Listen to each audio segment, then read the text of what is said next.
ফিলিস্তিনের যুদ্ধ আজকে কতদিন? ১.৫ বৎসর না, ১ বৎসর হয়েছে ৭ তারিখে, গত ৭ তারিখে। আজকে কয় তারিখ? ২৫। তাইলে ৭-এর থেকে ২৫-এর থেকে ৭ বাদ দেন কত? ১ বৎসর ১৮ দিন। দুইটা জাতিসংঘের সারা দুনিয়ার প্রধানদেরকে নিয়ে সম্মিলন হয়েছে ২টা। এই কয়েকদিন আগে একটা গেল, এর আগে আরেকটা ছিল। এই ২ সম্মিলনের ভিতরে একটা নিন্দা প্রস্তাব পাশ করতে পারে নাই মুসলমান। যদি পাশ করা থাকে আমাকে জানান। পারছে পাশ করতে? পাইছেন পেপারে? পাশ করতে পারে নাই। অথচ ২০০ কোটি মুসলমান, সব ব্র্যান্ডের কারখানা চলে আমাদের কারণে।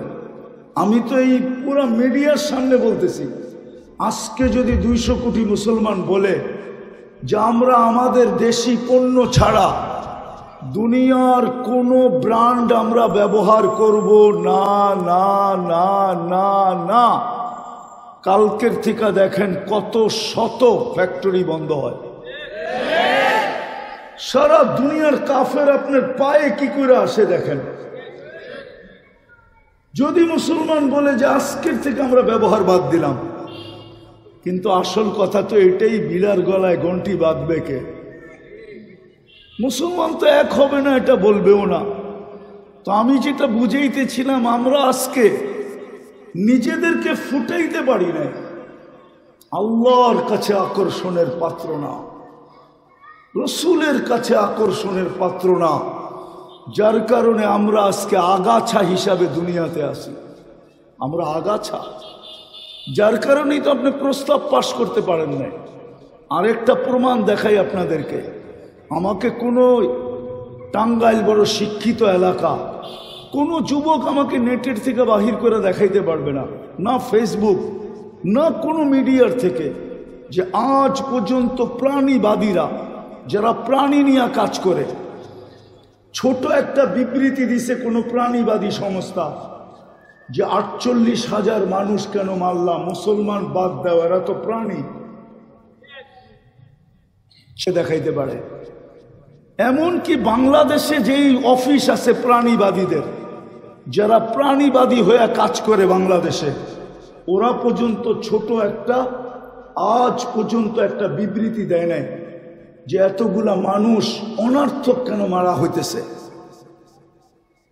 এরা মুসলমান বাদ দাও, এরা তো প্রাণী। বরং প্রাণীবাদীরা আমাদেরকে প্রাণীও বলতে রাজি না, যে মুসলমান এটা একটা প্রাণী না, এটা একটা আগাছা। কেন হইলাম এরকম? একটু বিবেক দিয়ে চিন্তা করেন। শুধু চিল্লাইলে হবে না, বিবেক দিয়ে চিন্তা করতে হবে। কেন আমাদের এই দুরবস্থা হইল? কেননা আমরা আল্লাহর কাছে আকর্ষণের পাত্র না। আমি প্রমাণ দিতেছি, যদি আল্লাহর কাছে আকর্ষণের পাত্র হইতাম, এই মজমা একজনও নাই যে ডেলি ২০০ বার আল্লাহ বলে। কোন যুবক নাই যে ডেলি ১০ বার আল্লাহ বলে। ২৪ ঘন্টা বুক করেন কাঠটা।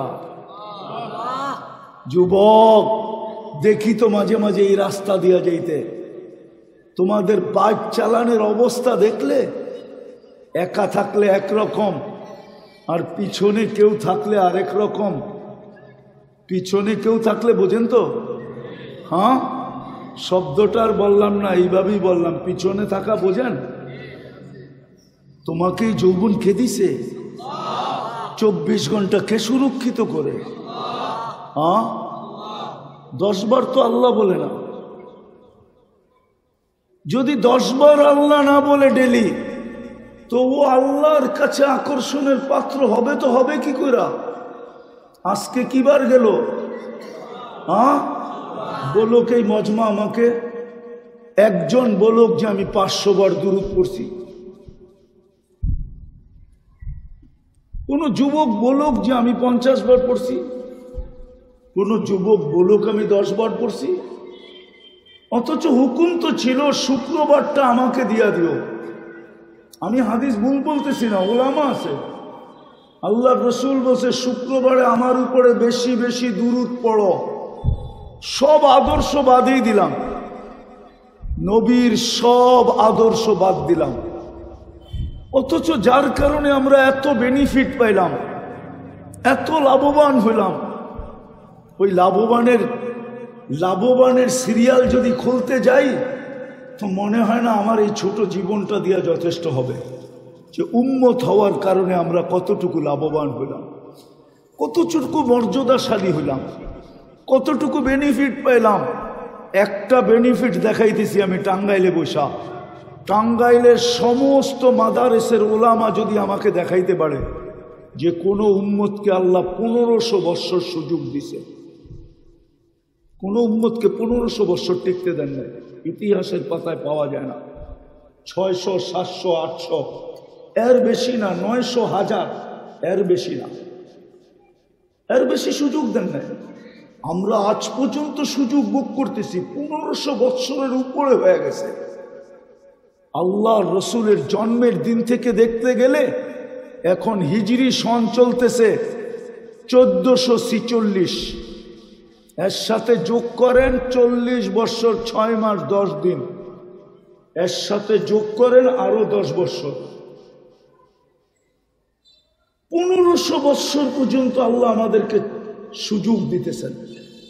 নাইলে বহুত আগে মিটায় দেওয়া উচিত ছিল, আমি তো বলি উচিত ছিল। এটারও প্রমাণ আছে, কোন উম্মতকে আল্লাহ ডাকার দায়িত্ব নেন নাই। ওলামা দেখাইতে পারবে না 1.25 লক্ষ উম্মতকে নামাজ দিছেন, 1 ওয়াক্ত আর 2 ওয়াক্ত হোক, কিন্তু কাউকে ডাকার দায়িত্ব আল্লাহ নিজে নেন নাই। বলছে পড়বি লাভবান, না পড়বি মাই।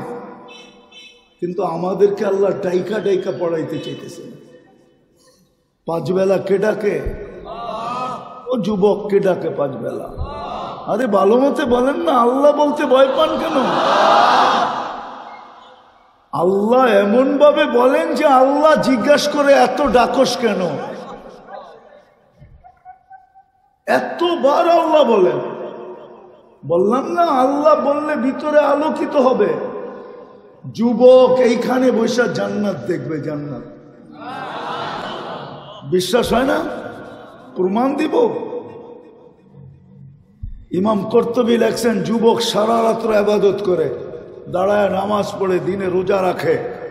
গরালারা বুঝাইছে মানে না, বন্ধুদেরকে দিয়ে বুঝাইছে মানে না, প্রতিবেশী দিয়ে বুঝাইছে মানে না, সবাই একমত যেই কোনো মুহূর্তে পাগল হবে। সারাদিন রোজা, সারা রাত্র জায়গায় ইবাদত। তা একদিন সকালে রাস্তা দিয়ে দৌড়াইতেছে আর বলতেছে আইনা আইনা, আইনা কই? তো পাড়া প্রতিবেশী ছুটে আসছে, বলছে যা ভাবছিলাম তাই হয়েছে। তার কিন্তু ছিঁড়ছে, তার কিন্তু ছিঁড়ছে। তো জায়গা জিজ্ঞেস করতেছে, কিরে কি বলতেছিস? আইনা আইনা, আইনা কোথায়? তোর কি তার ছিঁড়ছে? বলছে তার তোর ছিলে নাই। তাইলে শুনবা, একটু আগে তন্দ্রা আসছিল তো জান্নাতের বাগান দেখতেছিলাম, ফুলে ফলে ভরা, ভিতরে ঝর্ণা প্রবাহমান ছিল, মেয়েরা ওইখানে পানি ভরতে ছিল। এদের সৌন্দর্যের বর্ণনা আমি কেন দুনিয়ালারা দিতে পারবে না। যখন কাছে গেলাম তো বলতেছিল আইনার জামাই আসছে। ভাবলাম এইখানেই কেউ আইনা হবে। জিজ্ঞাসা করলাম আইনা কে? বলছে আমরা কোথায়, সে তো আরো আগে। বলে চলতে চলতে আরেক বাগানে ঢুকলাম, আরেক ঝর্ণার পাড়ে পৌঁছলাম। ওইখানে যা দেখি প্রথম মেয়েদের চেয়েও 1,00,000 কোটি গুণ বেশি সুন্দরী মেয়েরা পানি ভরতেছে। ওরাও বলতেছিল আইনার জামাই আসছে, স্বামী আসছে। ভাবলাম ওদের ভিতরে কেউ হব। জিজ্ঞাসা করলাম তোমাদের ভিতরে কে আইনা? বললো আমরা কোথায়, আমরা তো ওর সেবক, ও তো আরো আগে। বলে ছুটতে শুরু করলাম, যা দেখলাম এক বাগানের ভিতরে মুক্তা খচিত এক ঘর, দরজায় এক মেয়ে দাঁড়ানো আছে, যার বর্ণনা দিয়ে শেষ কর 2 দলের থেকেও কোটি গুণ বেশি সুন্দরী। ভাবলাম এটাই হবে, তো জাম্প দিয়া ধরতে চাইলাম, থামায়া বলল আমি না, আসলটা ভিতরে। তো ভিতরে তাকায় দেখলাম হীরার দোলনার ভিতরে দুল খাইতেছে। এই পর্যন্ত যা দেখলাম ওদের চেয়ে হাজারো কোটি গুণ বেশি সুন্দরী। আর হবে না কেন? হবে না কেন? টাঙ্গাইল কি আজকে আসি? অনেক কিছু জানি টাঙ্গাইল সম্বন্ধে। হবে না কেন? হাঁটু পর্যন্ত বানাইছেন মুস্ক দিয়া, কোমর পর্যন্ত বানাইছেন আম্বার দিয়া, কাঁধ পর্যন্ত বানাইছেন জাফরান দিয়া, চেহারাটা বানাইছেন উপরটা হোয়াইট কাফুর দিয়া, 120 ফিট লম্বা, চুলটিও 120 ফিট লম্বা, পড়া আছে লেহেঙ্গা যার কুচি 3 কিলোমিটার ঘেরের কুচি লাগানো। এই সুতা দিয়া বানান নয়, আলোর সুতা দিয়া, আলো দিয়া সুতা বানাইছেন, সুতা দিয়া কুদরত দিয়া লেহেঙ্গা বানাইছেন, কোনো দর্জি বানায় নাই। কে বানাইছে? ওইটা পড়া। তো বলে আমি লাভ দিয়া ধরতে চাইলাম, থামায়া বলল আজকে না, থামো, আজকের ইফতার তোমার আমার কাছে হবে, তোমার ইফতারের ব্যবস্থা চলতেছে। বইলা একটা চিৎকার দিছে, জান চলে গেছে। এই তো একটা, আরেকটা শোনাই। মসজিদে নববীতে হাদিসের দার্স চলতেছিল, কিন্তু দূরে বৈশা এক যুবক হাঁটুর ভিতরে মাথা ঢুকায়া দিয়া নড়তেছে। খিজির আলাইহিস সালাম অনেকক্ষণ দেখছেন, কিন্তু উনি আর বসে থাকতে পারেন নাই, যে সবাই হাদিস শুনতেছে আর যুবক একা একা বৈশা কচ্ছপের মতো মাথাটা 2 হাঁটুর ভিতরে ঢুকায়া দিয়া ওইখানে বৈশা নড়াচড়া করতেছে। এটা ভালো দেখায় না। তো যায়া মাথায় টোকা দিছে, মাথা বহুত কষ্টে উঠাইছে। বলছে তুই এখানে কি করিস বৈশা বৈশা, হাদিস শুনিস না? বলছে সবাই আব্দুল হকের থেকে শোনে, আর আমি ডাইরেক্ট হকের থেকে শুনতেছি। সবাই কার থেকে শোনে? আব্দুল হকের থেকে, আর আমি ডাইরেক্ট হকের থেকে শুনতেছি। তো খিজির আলাইহিস সালামের খুব লাগছে, খিজির আলাইহিস সালামের খুব লাগছে যে এত উঁচা লেভেলের তুই কি করে হইলি, আর একটু বাজায়া দেখি। তো আবার মাথায় টোকা দিছে, আমি সব জায়গায় চলে আসছি, আবার টোকা দিছে মাথায়। বলছে তুই যদি এত উঁচু লেভেলের হস তো বলতো আমি কে? তা আবার মাথাটা কষ্টে বাহির করে বলছে খিজির বেশি বিরক্ত করো না, একটা চিৎকার দিয়া কিন্তু ল্যাংটা করে দিব, চিৎকার দিব খিজির বইলা, মানুষ সব তোমার কাছে চলে আসবে। হইতে পারে ফু দিতে দিতে তোমার জানও যেতে পারে, সব পানি পরা নিবে। তো খিজির আলাইহিস সালাম বুঝা ফেলছে, হ্যাঁ সত্য, আসলেই সত্য।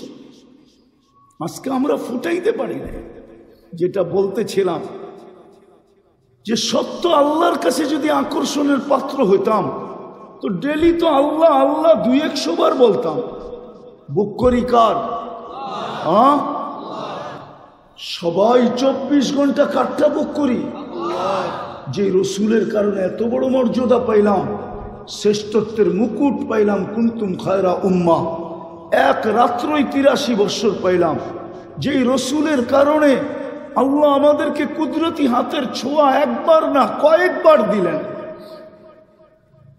যেই নবীজির কারণে আমরা আল্লাহর জন্য নির্বাচিত হইলাম, এত বড় মর্যাদা, এক রাত্র 83 বছর ওই রসুলের উপরে দুরূদ পড়ি না।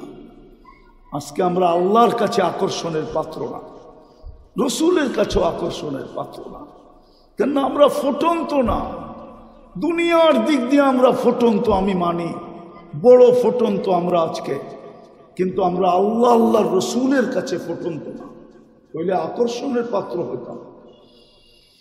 আমি তো এটাই নিজেকে নিজে প্রশ্ন করি যে আমাদের পরে তো কোনো উম্মত নাই, আমাদের নবীর পরে কোনো নবী নাই, কিন্তু আল্লাহ আবাবিল পাঠায় না কেন?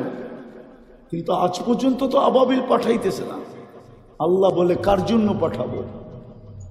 এই জন্যই তো আমি বললাম সব বাদ দিলাম, একটা দিয়ে শেষ করতেছি। আজকে সত্যই আবাবিল পাঠাবে কার জন্য?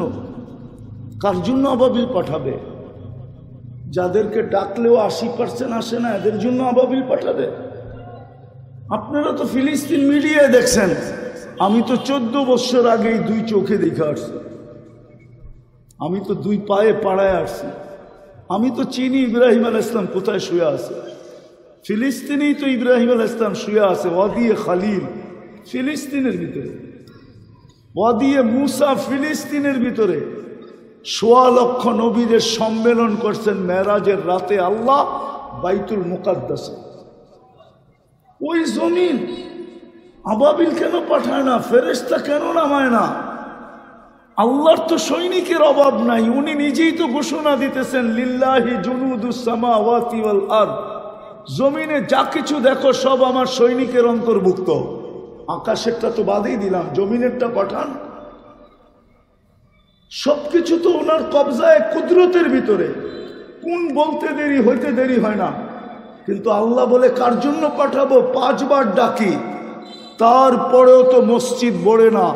শুধু জুমার দিন কিছু লোক মসজিদে আসে, তাও তো 80% হয় কিনা, তাও তো 20% হয় কিনা আমার সন্দেহ।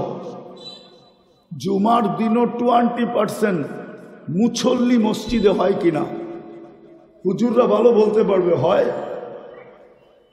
মাইনা নিলাম 30% হয়, কিন্তু 70%ই তো বাহিরে, ঠিক না? হ্যাঁ, কে ডাকে? হ্যাঁ, শুধু আল্লাহ ডাকলে তো মনকে বুঝাইতে পারতাম। শুধু আল্লাহ তো ডাকে না, আল্লাহ তো বলে শুধু আমি আল্লাহ ডাকি না, আমি রহমানও ডাকি, আমি রহিমও ডাকি, আমি মালিকও ডাকি, আমি কুদ্দুসও ডাকি, আমি সালামও ডাকি, আমি মুমিনও ডাকি, আমি মুহাইমিনও ডাকি, আমি আজিজও ডাকি, আমি জব্বারও ডাকি, আমি মুতাকাব্বিরুল খালিকুল বারিউল মুসাব্বিরুল গফফারুল কহ্হারুল ওয়াহ্হাবুর রাজ্জাকুল ফাত্তাহুল আলিমুল কাবিদুল বাসিতুল খাফিদুর রাফিউল মুইজ্জুল মুদিল্লুস সামিউল বাসীরুল হাকামুল আদলুল লতীফুল খবীরুল হালিমুল আযীমুল গফুরুশ শাকুরুল আলিয়ুল কবীরুল হাফিজুল মুকিতুল হাসিবুল জলিলুল করিমুল রকিবুল মুজিবুল ওয়াসি আল হাকিমুল ওয়াদুদুল মজিদুল বাঈসুশ শহীদুল হকুল ওয়াকিলুল কবিয়ুল মতিনুল ওয়ালিয়ুল হামিদুল মুসি আল মুবদি আল মুঈদ আল মুহয়ি আল মুমিত আল হাইয়্যু আল কাইয়্যুম আল ওয়াজিদ আল মাজিদ আল ওয়াহিদ আল আহাদ আল সামাদ আল কাদির আল মুকতাদির আল মুকদ্দম আল মুআখ্খার আল আউয়াল ওয়াল আখির আল যাহির ওয়াল বাতিন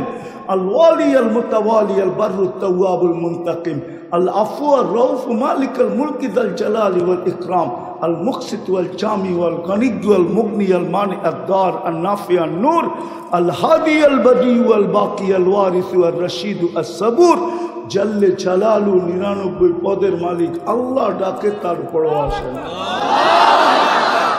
তাহলে আপনাকে সাহায্য করে তো করে কি কইরা? এই জন্যই তো আমি বলি, গত রমজানে আমি ভাবতেছিলাম যে এইবার হয়তো ঈদ 2টা হবে, কেননা এরকম কান্না মনে হয় হেরেমও কোনোদিন, মক্কাও কোনোদিন দেখে নাই, মদিনাও কোনোদিন দেখে নাই। কেননা গত রমজানের আগেই, ঠিক না, অক্টোবরের প্রথম যুদ্ধ শুরু হয় 7 তারিখে, ঠিক না? নভেম্বর, ডিসেম্বর, জানুয়ারি, ফেব্রুয়ারি, মার্চে রোজা ছিল, ঠিক না? সত্য তো? হ্যাঁ, রমজানে যেই কান্না দেখছি আমি হেরেমে, মক্কা মদিনায়, একদিকে ইমাম কাঁদতেছে আর একদিকে মুসল্লি কাঁদতেছে। দোয়ায়ে কুনুতে নাজেলার ভিতরে, বেতের পড়ার পরে বেতেরের ভিতরে যে কুনুতে নাজেলা, এমন কান্না কাঁদতেছে। কেউ তো সেজদায় যায়, ইমাম সালাম ফিরায় ফেলছে। শত শত মানুষ ছিল যারা সেজদার থেকে সালাম ফিরাইতে পারে না, কান্নার ভিতরে ভেসে গেছে।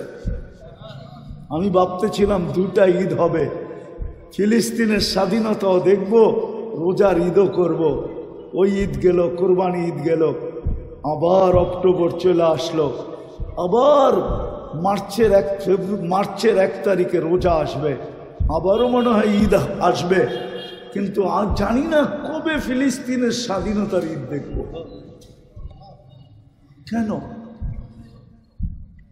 একটু ভাবেন, কেন আমরা আজকে নিজেদেরকে ফুটাইতে পারি না? এই জন্যই তো আমি বলি, একটা কাজও যদি করত, উম্মত কিছু না করতে পারতো, 2টা কাজ যদি করত। একটা হলো ডেলি যদি আল্লাহর কাছে মাপ চাইতো। আমার সমাজকে তো আমি বলি, যুবকদেরকেও বলি, আপনাদেরকেও বলি, মা বোনদেরকেও বলি যে সারাদিন যদি আল্লাহর কাছে আসার সুযোগ না হয়, তাইলে তুমি বিছনায় যখন যাও তো বিছনায় বসেই হাত 2টা উঠায় বইল, আল্লাহ সংসার যাই ঝামেলার কারণে সারাদিন তুমি ডাকা সত্ত্বেও আমি কাছে আসতে পারি নাই, এখন কিন্তু আমি ঘুমাইতে চললাম, কাল সকালে তুমি উঠাইলে আমি উঠবো, নাইলে কোনোদিন উঠবো না, বিদা আমি তোমার কাছে তওবা করে ঘুমাইতেছি। আমার জাতি যদি এটা করত, শুধু ঘুমানোর সময় তওবা করে ঘুমাইতো, আর যদি একটা কাজ করত, শুধু 5 ওয়াক্ত নামাজ পড়তো। টাঙ্গাইলের মানুষ আমি প্রমাণ দিতে পারবো, ইহুদিদের কিতাবে এখনো লেখা আছে, ইহুদিদের কিতাবে এখনো লেখা আছে, যেই দিন মুসলমানের জুমার জামাত আর ফজরের জামাত সমান হবে, ওই দিন থেকে মুসলমানের বিজয়ের পালা শুরু হবে। তা ব্যতীত যদি 200 কোটি মুসলমানও জান দিয়া দেয়, আমার বিশ্বাস বিজয়ের পালা মুসলমান দেখবে না। 200 কোটিও যদি জান দিয়া দেয়, বিজয়ের পালা দেখবে না। বিজয়ের পালা দেখতে হলে মসজিদের ফজর আর জুমা সমান করতে হবে। হয়তো আপনারা বলতে পারেন যে ফজরে যেরকম 3 জন মুসল্লি আসে, কালকের থেকে জুমায়ও আমরা 3 জন আসবো, তো সমান হয়ে যাবে, ঠিক না? কি সমান হয়ে যাবে, ঠিক না? ইহুদিদের কিতাবে লেখা আছে এখনো। এই জন্য ওরা আমাদের মসজিদের উপরে স্যাটেলাইট লাগায় রাখছে, আপনি জানেন না? ওরা সারাদিন চিৎকার দেয় বলে ইদান নাহনু ফিল আমান, এখনো আমরা নিরাপদ।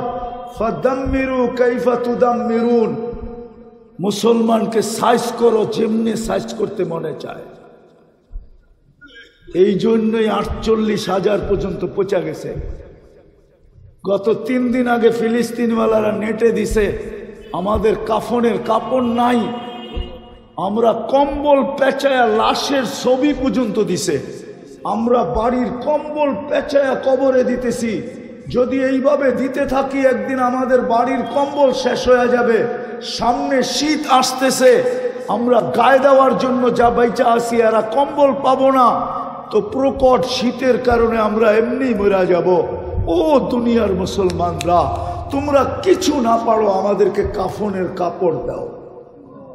সার্চ দেন, এখন পাবেন, সার্চ দেন, এখন পাবেন। ওরা কাফনের কাপড় ভিক্ষা করতেছে আমাদের কাছে। আমি তো কাঁদতেছি, কেন এই দুরবস্থা? আজকে আমরা নিজেদেরকে ফুটাইতে পারি না, আল্লাহর কাছে আকর্ষণের পাত্র বানাইতে পারি না, রসুলের কাছে না। কি করে আকর্ষণের পাত্র হয়? যে ডেলি 100 বার আল্লাহ বলে না, যে আল্লাহ ডাকলে সাড়া দেয় না, যে রসুলের উপরে 100 বার দুরূদ পড়ে না, সপ্তাহে 1 বার, ও আকর্ষণের পাত্র হয় কি করে? আর সাহায্য করা যায় কি করে? বিদায় আসেন, শেষ কথা, আজকে চলেন আমরা এই এলেঙ্গার শাহী রোডের থেকে, এই মানুষগুলো আমরা চলেন আল্লাহ উম্মতের পক্ষ থেকে আল্লাহর কাছে তওবা করি। করবেন? কে কে করবেন দেখি? পাক্কা? নামায়েন না। আল্লাহ কিন্তু এখন আমাদের দুনিয়ার ছাদে ডাকতেছে, কে মাপ চাবি, আমি মাপ করব। তাইলে বইলা দেন, আল্লাহ শুধু আমার পক্ষ থেকে না, পুরা উম্মতের পক্ষ থেকে আজকে তওবা করলাম, আপনি আমাদের তওবা কবুল করেন, উম্মতের গুনাহ মাফ করে দেন। আল্লাহ ফিলিস্তিনের বিজয়ের সূর্য উঠায় দেন। নামাজ আজকের থেকে অঙ্গীকার করেন যে 2টা কাজ করব, এক তো নিজে নামাজ পড়ব, দ্বিতীয় আমি একটা কারগুজারি শুনে কথা পুরা করতেছি। আমি একটা দেশ চিনি, যেই দেশে একজনও বেনমাজি নেই। আমি ওই দেশে 6 বার গেছি। কয়বার? আপনি মনে হয় মানবেন না। দুনিয়া একটা দেশ আছে যে দেশে কোনো বেনমাজি, আমি 6 বার গেছি ওই দেশে। আপনারা কি একটা টাঙ্গাইল বানাইতে পারবেন না? একটা জেলা বানাইতে পারবেন না? আচ্ছা জেলা বাদ দিলাম, এটা কি পৌরসভার আন্ডারে? হ্যাঁ হ্যাঁ, শুধু টাঙ্গাইল সিটিটা বানাইতে পারবেন না, বা এলেঙ্গা এরিয়াটা বানাইতে পারবেন না যে একজনও বেনমাজি না থাকে? হ্যাঁ পারবেন না। আমি তো একটা দেশ চিনি যেখানে একজনও বেনামাজি নেই। আমি 6 বারে প্রমাণ করছি। প্রথমবার যখন গেছি ওরা বলছিল আমাদেরকে যে আমাদের দেশে একজনও বেনামাজি নেই, কিন্তু আমি হাই লেভেলে প্রমাণ করছি যে আসলেই নামাজি নেই। আমি 4 বার প্রেসিডেন্টের সাথে দেখা করছি। ঠিক নামাজের সময় ঢুকছি, বলছে আগে নামাজ পড়ে কথা। স্পিকারের কাছে গেছি ঠিক টাইম মতে, বলছে আগে নামাজ পড়ে কথা। সেনা প্রধানের কাছে গেছি, বলছে আগে নামাজ পড়ে কথা। এবং নিজে নামাজ পড়াইছে। তার কেরাতে আমি মনোমুগ্ধ হয়ে গেছি। এত সুন্দর কেরাত, একজন জেনারেলের, একজন স্পিকারের, একজন প্রেসিডেন্টের কেরাত এত সুন্দর। আমরা কি একটা গ্রাম বানাইতে পারবো না? হ্যাঁ, আর আল্লাহকে কতদিন নারাজ করে রাখবো? আল্লাহ যতদিন পর্যন্ত রাজি না হবে, লেখা রাখেন আমাদের চিৎকারে কোনো কাম হবে না। এটা আমি বিশ্বাস করি, দুনিয়া ঘুরা, কেউ বিশ্বাস করুক আর না করুক। ইব্রাহিম ইবনে আদহাম রহমতুল্লাহ আলাইকে জিজ্ঞাসা করছিলেন, বসরার মানুষ ইব্রাহিম, চোখের পানি তো দোয়া জড়াইতে জড়াইতে শুকায় গেল, 1000 বৎসর আগে দোয়া কেন কবুল হয় না? তো ইব্রাহিম চিৎকার দিয়া বলছিল, তাসিল্লাহ ওয়া রাসূলা, আল্লাহ আল্লাহর রাসূলের নাফরমানি করো আর চাও দোয়া কবুল হোক। দোয়া তো মাথার উপরই ওঠে না, কবুল হবে তো দূরের কথা। আজকে আমাদের এই অবস্থা। বিদায় নামাজ পড়বো এবং হাতে পায়ে ধরে পড়াবো। পারবেন? পাক্কা?